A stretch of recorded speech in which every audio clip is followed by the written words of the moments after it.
Hello, welcome back to this 2020 guide to Divinity Original Sin 2, the definitive edition.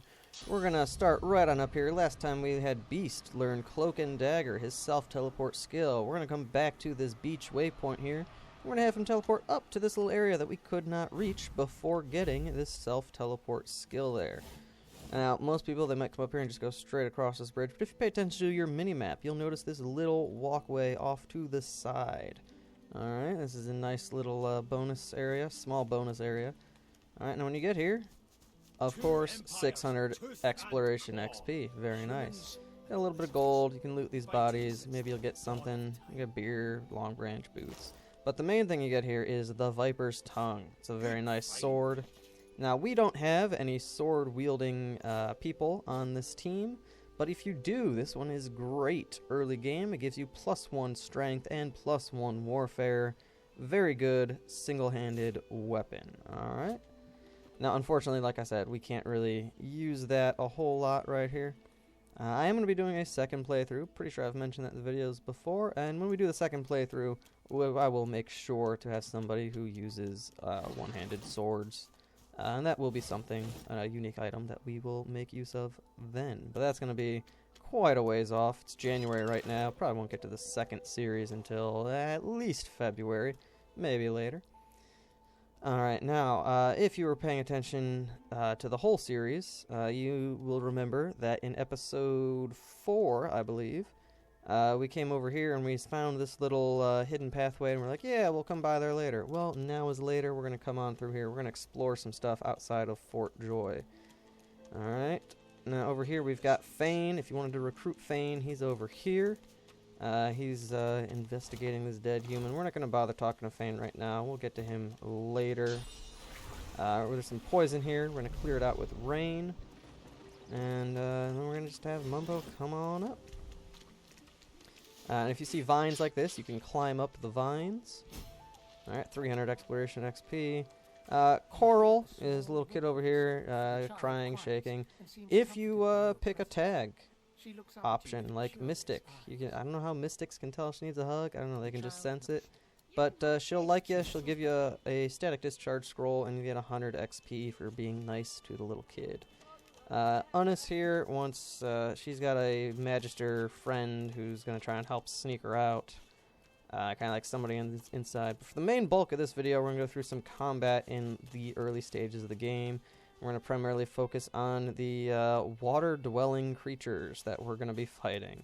So first up are these turtles here. Now if you get too close to the turtles, you start talking to them, they turn into some void-possessed creatures. I'm going to give them a minute to catch up and get over here. So we're going to just have Pyramus hit the Red Prince with some buffs. Get him into combat that way. We're going to have Mumbo summon an Incarnate there so we don't get knocked out of combat once this one dies, because the other turtles are pretty far away from us. Mumbo himself can enter combat after buffing them up and come in over here. And Beast, we're actually... well, we're just going to leave him there. Now, I meant to make Beast sneak. I didn't realize he was going to be entered into combat that quickly. So, actually, I accidentally made Red Prince sneak because I hit the C key a little too quick there. But that's alright. This is an early game combat. You can make mistakes like that. Not a big deal. Even if you're on honor mode, as long as you're not fighting these guys at level 2, fresh off the boat, this should be a very easy encounter. Now, these guys are standing on a little bit of water. I could shock them right now, but I'm going to delay. I'm going to actually let Mumbo go first, then Pyramus is going to shock them so you can get the full stun effect. Alright, we have the Incarnate come by, smack him a little bit, and that's honestly all we can really do.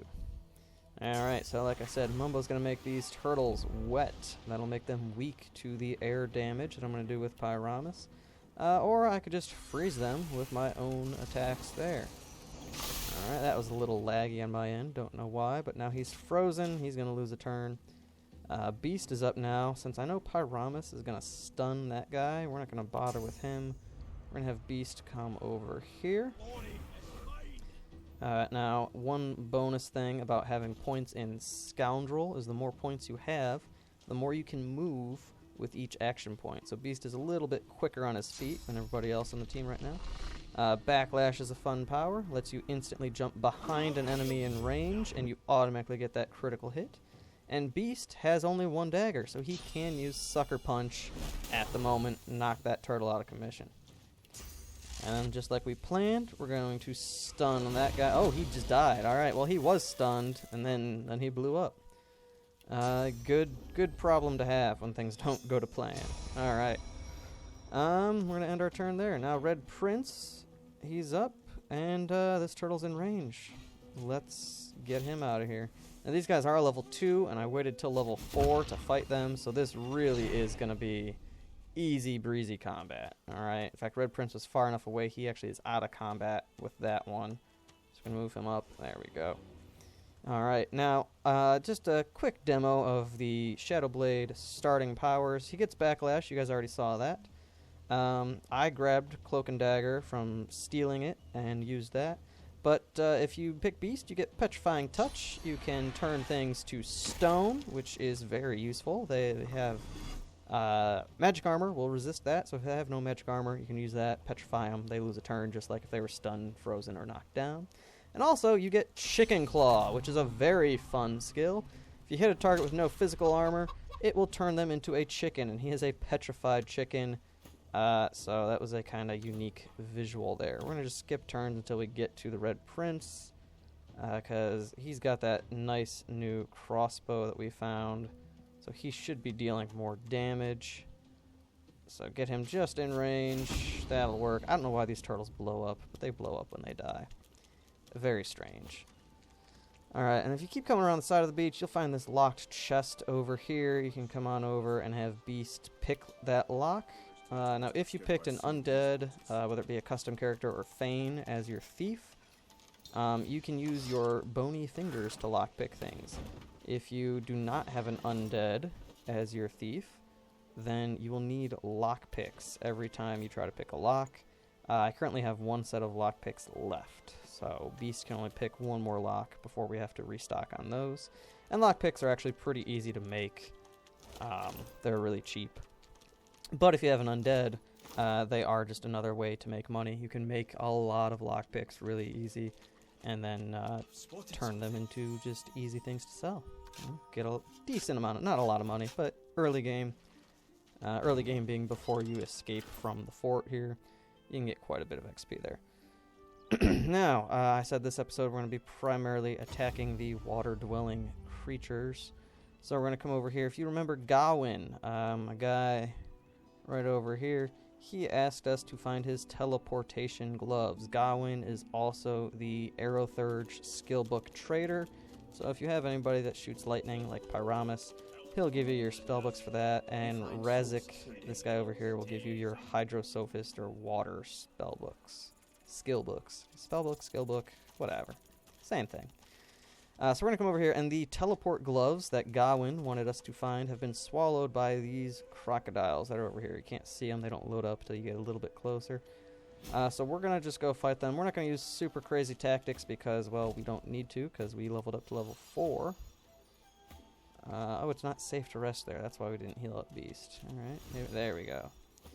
So we're going to have Beast start us off here because he can go invisible and because he can teleport right in there. We're going to have him go over here.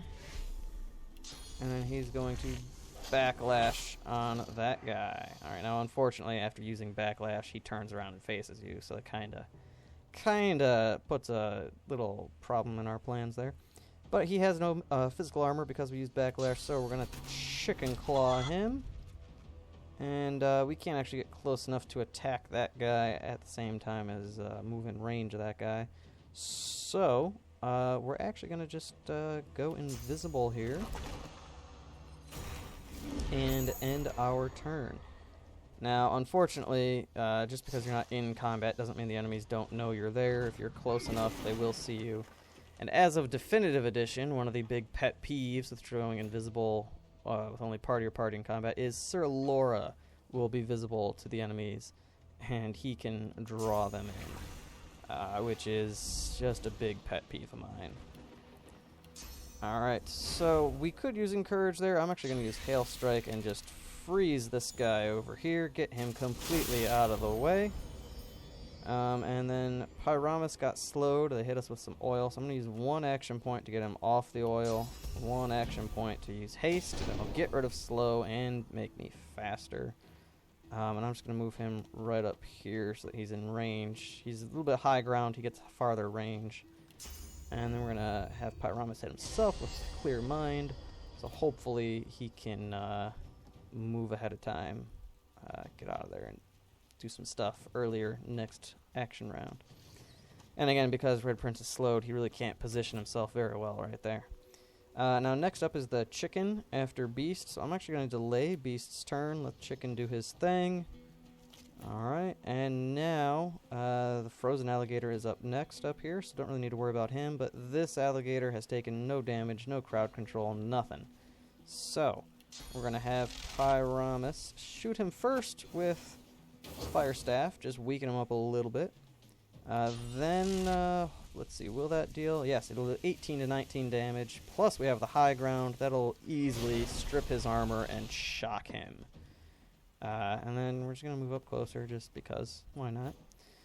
Alright, now because he is shocked, alright, we can do a few different things here. We can use the shocking arrow that we crafted last episode to completely stun this guy. Or we could use a rain scroll and stun that guy. We could use an electric discharge scroll and stun that guy. Me, personally, I'm going to use Shocking Arrow because there's a 33% chance that we get it back because Red Prince has Arrow Recovery. So he just has Arrow Recovered right there. So the Arrow Recovery skill, whenever you use a special arrow, you get a 33% chance that you get it back. So we still have 2 of those, which is very nice. And now he's locked down for a turn. So we're going to focus on, no, not that one, because Beast is going to take care of that one. We're going to focus on this one here. Alright. Wait a minute. I thought we would have stunned him. Okay, maybe we didn't stun him. So, should pay more attention than I did. Shocking arrows will electrocute surfaces. They, I guess, may or may not electrocute them. I don't know. That was odd. I am not a fan of that. Anyway, we're going to summon an Incarnate there because Mumbo doesn't have a whole lot of skills just yet. Alright, and then we're just going to have the Incarnate wail on this guy, get rid of his physical armor, so that we don't have to worry about that. Come up behind this crocodile, and then Beast, we can either Petrifying Touch or we can Sucker Punch. But Beast is going next after this because he delayed his turn, so I'm just going to attack this guy for right now. Alright, let's get some backstab critical hits. Even though our damage over here says 10 to 11, we're smacking this guy for 18 because we're getting crits. Now Backlash Recharge, so I can get an extra 1 action point attack on him. Backlash does a little bit less damage than your normal, but it always crits. And then the crowd control this guy, we're going to Sucker Punch him, just knock him down. Because I like the rolling crocodile animation. So this guy still is not crowd controlled, so we are going to use one of those scrolls. He's wet. There we go. Okay, so he is definitely stunned right there. Good. This guy's burning, so let's make him burn some more. When they're burning, they have lower fire resistance, so let's hit him with some fire. Red Prince now, let's see if we can just get rid of this guy altogether. Yeah, 26 damage from 1 shot. Yeah, that'll do the trick. Let's just get Mumbo off of this oil. I don't want him to stay in that oil. And then we can just shoot Fire Wand at that guy. Ooh, okay, so that Fire Wand actually was a big enough explosion to bust open that barrel. We're gonna skip the Incarnate's turn. And that crocodile is down. And now this crocodile, 4 HP, that'll do it. Now this fight, if you're on Tactician or Honor mode, and if you do this before level 4, it can be a tough battle, especially if you just kind of run into it like I did. If you want to run into it with somebody who has invisibility, and then have everybody else just way out of the way so the crocodiles don't come over to your non-invisible people, that'll make it easier. Or just get to level 4 first, get some gear. I have a lot of gear that I don't have equipped. You can equip gear, make your life easier. We're going to kill a few more aquatic creatures next time on Divinity Original Sin 2. See you in a minute.